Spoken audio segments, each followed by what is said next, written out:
On this podcast, we talk to Deepak, an ex Triumph technician, on electrical accessories and what is the right way to install them without overloading your electrical system.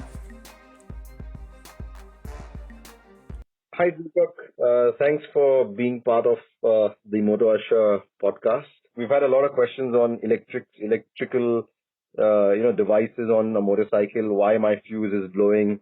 What am I doing wrong with my wiring harness? What kind of connection? What kind of aux light can I put? So we thought we'd answer all of that together. There's a lot of people who've got issues with electricals as of now, and the best person that we thought was we'd get you because you've got experience with Triumph. You're an electronics and an automobile engineer who knows about it. So tell us about yourself, and then I'll fire away the questions that I have.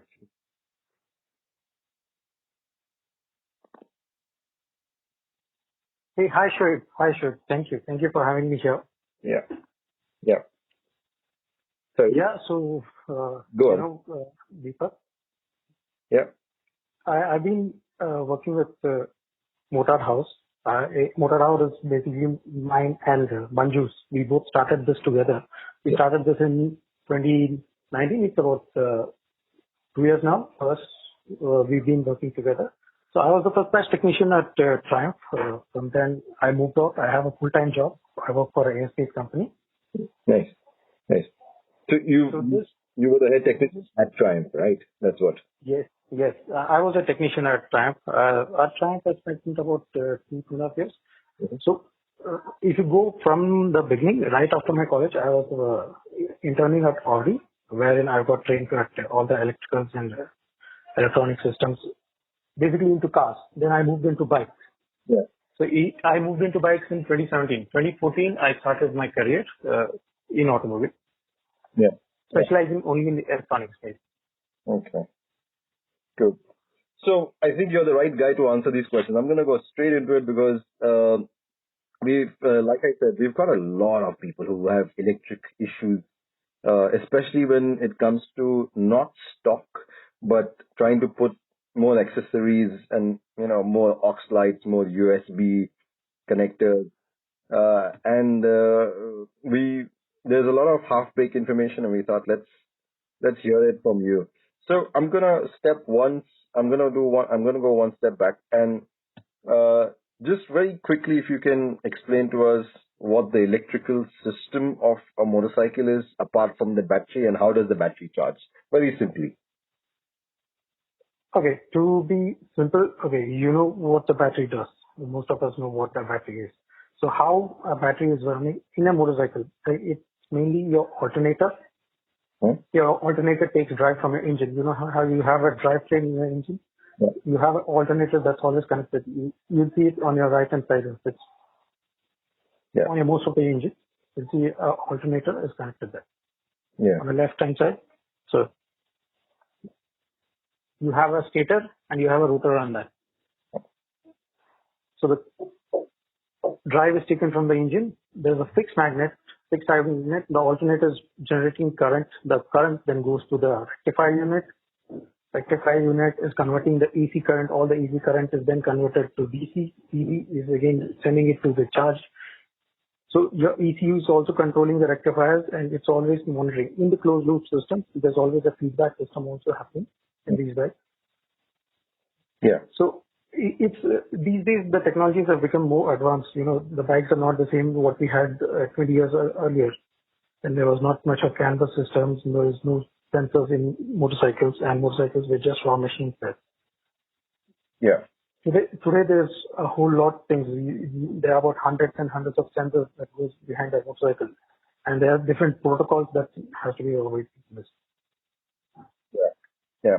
So, what the current that you're saying that's coming out of a rectifier, out of your an alternator is AC current, and what volts would those be? And is the rectifier's job to what is the rectifier's job then? So a rectifier, so your alternator is generating your three-phase AC inlet.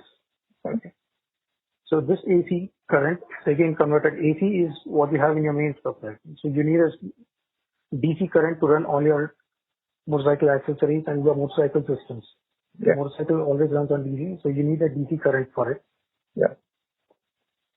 So this rectifier is like a full bridge wave rectifier. It has diodes in it, which is kind of filtering the current and converting it to AC to DC basically.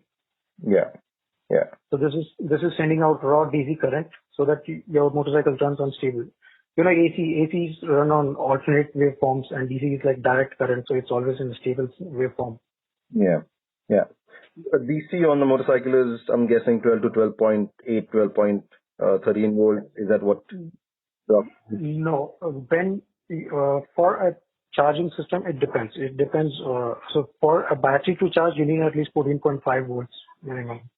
Okay. So it's about your alternator is pumping about 14.5 volts.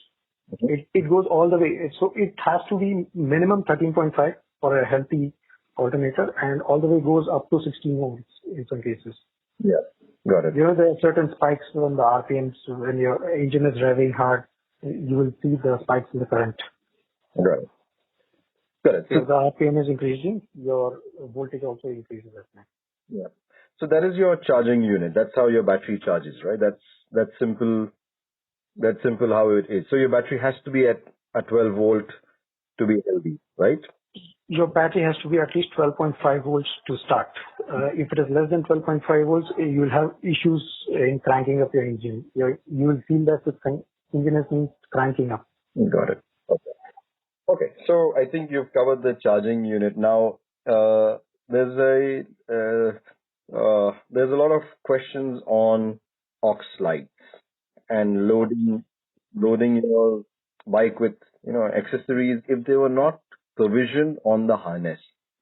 So how do you make sure that you have not overloaded the charging unit or you have overloaded the battery? So let's take an example. I've got an example right in front of me. If my alternator is pumping up, say, 30 amps at a certain RPM, and I'm trying to put say 4 aux lights, each of say 3 amps each, onto the headlight fuse. That is, and the headlight already consumes say 55 watts each. So how is that done? So what do you do? Like, that's what I'm trying to see if a layman can measure it out and can decide that this is something that I should not be doing and loading my system up. See, one thing to keep in mind is your wattage. Your wattage really plays an important role here. So you cannot load more than what your wattages are on your bike. Your bike specifies you will also, end of the day, you'll have to match the demands to the supplies here. So if your alternator is supplying you about 600 watts, or altogether put up, it's maxed out at 600 watts. You cannot be having a system that is demanding for 800 watts. That is where things start to go wrong here. Okay. So you will also have to take care of your watts. So watts, it's simple. You can use Ohm's law to measure to find out your wattage in this. If you divide your current by your voltages, you get the wattage there. And most accessories come with the wattages specified, like how much of current it is drawing in this. So we need to keep in account that. Okay. Got it. So if I was to take an example of, so like you said, 600 watts of the alternator. Now, if your headlight is 55, and if you keep measuring each and every unit, so basically you have to measure every standard unit that is already there on the bike, right? So what would that be? Like, generally, what would that be? Would that be 40%, 50% of the bike, and you would have a provision of another 200 watts, 300 watts, generally? Definitely, most manufacturers, especially with the bigger bikes, you get some room to play around with this. You get some extra wattages here that you can use it. Because currently on the bike, if you see the current accessories, there's the headlamp, the soft bulbs. If you consider it as a halogen, they take about 55 watts and say 60 watt at the higher view. Yeah. 55, 60. So it goes about 120 watts for them, and 5 watt each is per indicator bulbs. And your tail lamp takes about 5 watts. So altogether, this, if you put in total, your entire electrical system on a motorcycle does not go anywhere beyond 200 watts. Yeah.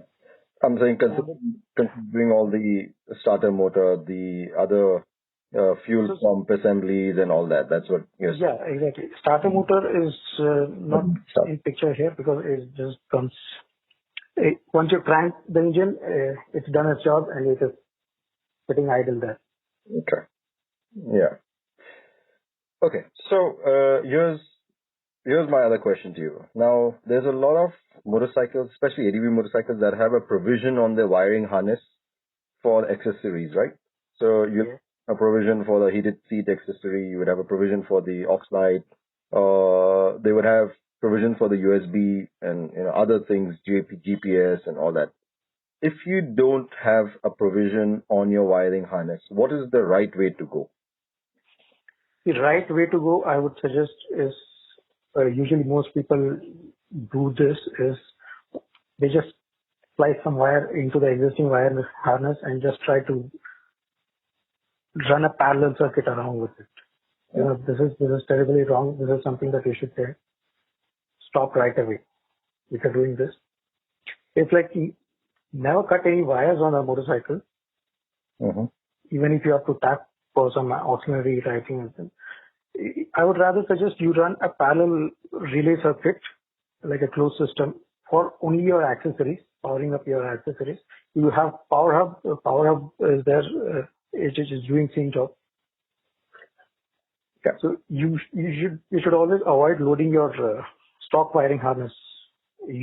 Rather than taking signals from it, you should not draw power from it, because today's motorcycles are all canvas friendly.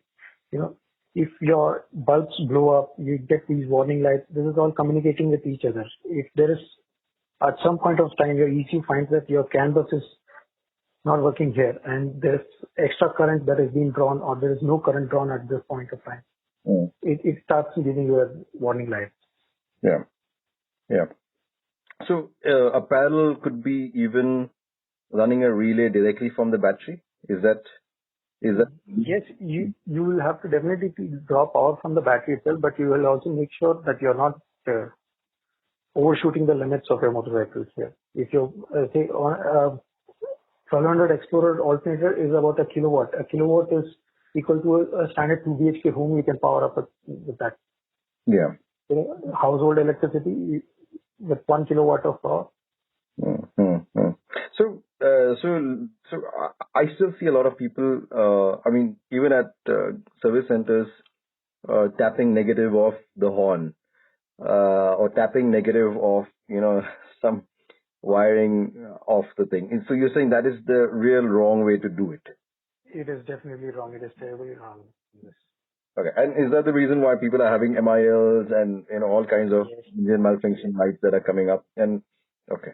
And so if I was to understand it myself also, if I ran a relay circuit directly connected to the battery, not putting too many accessories on that relay, maybe just a single line for an aux light, is that good enough, or do you think that is still loading the charging system and the battery? See, your charging system is always running. It is running throughout your engine. As long as your engine is running, your charging system is running. As long as you have your rectifier and your alternator in healthy conditions, the battery will always keep charging. But only thing what you'll have to consider is there is certain amount of amps that alternator is able to supply, and your battery, there's a time. It's like filling the tank. At the end of the day, it's juice.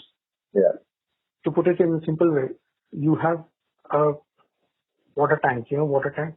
Yeah. You fill the water tank.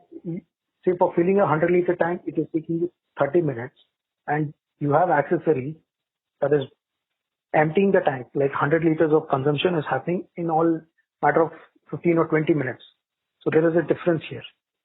Yeah. Yeah. So I think the logic, a lot of people think that an automobile battery is like your phone battery, where 1000 mAh means that you can drain it down to 0%, and then you're putting it Still listening. But like you said, a motorcycle battery is something that stays at that. You have to keep it healthy at 12 point, up above 12 whatever volts. And once you start going down there, you're destroying the battery cells in particular.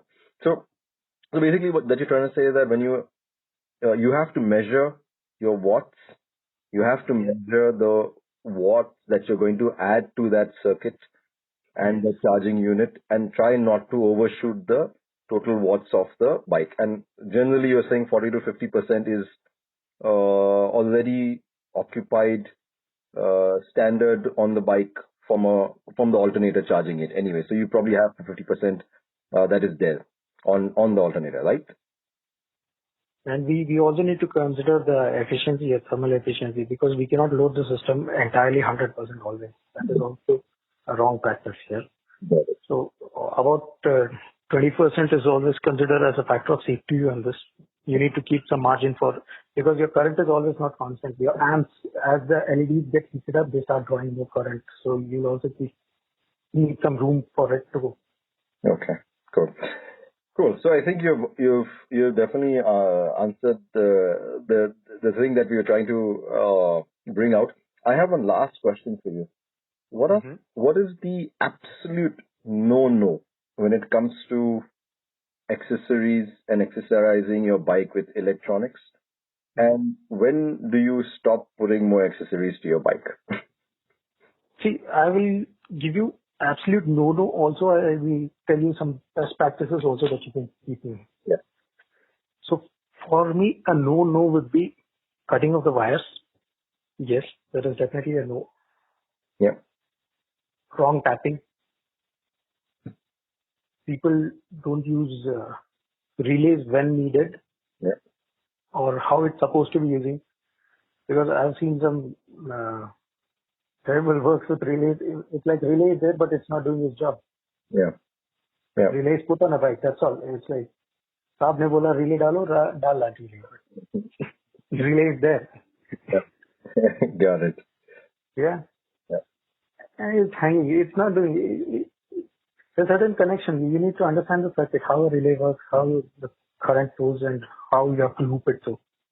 Yeah. That is one thing. And never draw current from your stock wiring harnesses. Yeah. Is that why people's fuses are burning off? Is that why, is that the first sign that the fuse will burn off because it's trying to draw more current? Yes, definitely. Because these stock wiring harnesses are precisely calculated. If you have a kilo ohm of resistance in them, it starts giving in errors. Yeah. Yeah. So, there's a very interesting thing that I was reading, and I think I'd bring it here, that to measure, stock wiring harnesses are made as per measure of the diameter of or the thickness of the cable, and as much OEM, they actually make it as per how much they believe that much current will only flow through that. Exactly, the core conductor, the wiring gauge that you're talking about here. Yeah. Yes.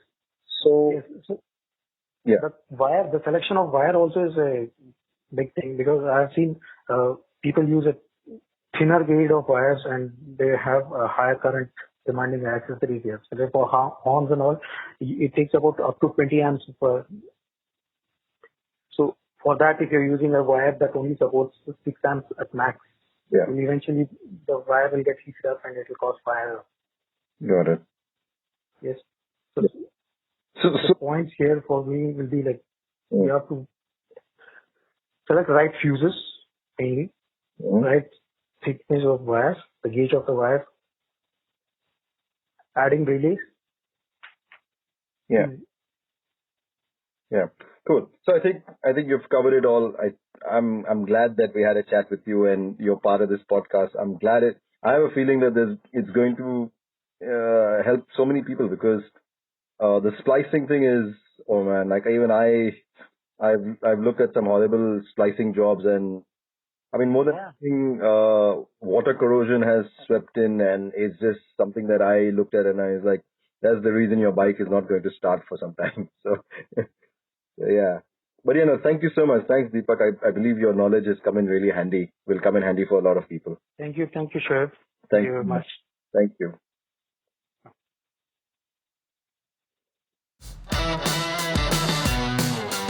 Thanks for listening to this podcast.